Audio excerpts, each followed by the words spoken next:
So now we're getting close to an exchange. It's really exciting. The mortgage bit's all done, solicitors are nearly finished. Absolutely great. So now we're getting close to exchange. What are the things you need to start thinking about? First of all, on exchange, you put down 10% of the purchase funds for a deposit, unless something else has been arranged with your lawyers, but that's a standard thing. So you need to start thinking about where your deposit monies are and how long it's going to take to be able to transfer those across to your solicitor when required. Some banks only allow you to transfer, say, 25,000 a day over your app. And some, if you need more, you'll need to ring them up to make an arrangement in advance or go into the branch itself. But your solicitor will need cleared funds in their accounts on the day of exchange. So it's worth starting to think about that. If you are buying in a chain, and some exchange funds are coming up from the chain below, complicated, but work with me. So the house at the bottom of the chain puts down 10%. Slightly further up the chain, you may only have to put down 5% to top up the same money coming up.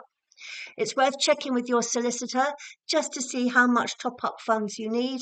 So how much funds ultimately they're going to need in their accounts, in your name on the day of exchange. But get that all in place in your mind. Next thing, insurance. On the day of exchange, you have to have insurance for the property you are buying. I know that sounds nuts, doesn't it? Because your sellers are still insuring the property. They have to insure it because they need to know it's insured. But you need to have insurance because from the day you exchange, you're legally obliged to buy that property. So if anything goes wrong with it, you need to know that you're covered.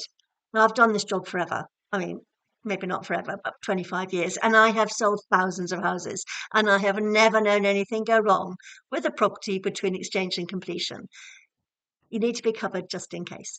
So you need to start getting insurance in place, getting your quotes together so you're ready to insure the property from exchange because your solicitors will need to know that you are covered. So that's your deposit, that's your insurance. You need to think about giving notice on your rental.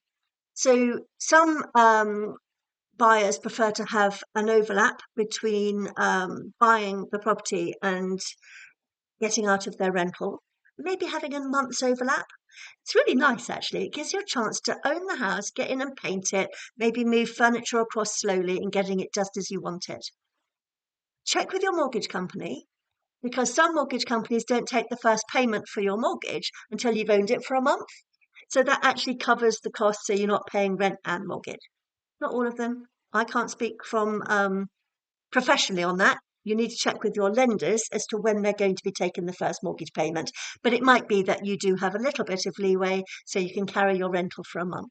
That's overlap. So, internet. You need to check with your internet providers to see how long they're going to need as the lead-in period to connect you up with the internet in your new home because you don't want a huge great gap. So make sure that's on standby. So I think that's about it. It's your deposit, removals. Start to line up removals. So once you're getting close to exchange, the solicitors are going to start throwing dates around for provisional completion dates. It's worth speaking to 2 or 3 removal companies, get the quotes and get dates penciled into their diaries. You don't want to formally instruct them until you've exchanged in case something goes wrong. You don't want to be paying if something goes wrong. But it's worth having dates penciled in the diaries so that you are covered for the moment you exchange. You can then confirm the appointment and then you're ready to go. So, getting close to exchange, you need to have insurance on standby, your deposit funds ready to go, and to know how much you can transfer in how much at a go. Removal companies and the internet.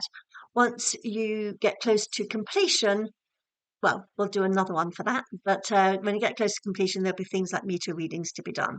But we'll cover that in another video. Hope that helps.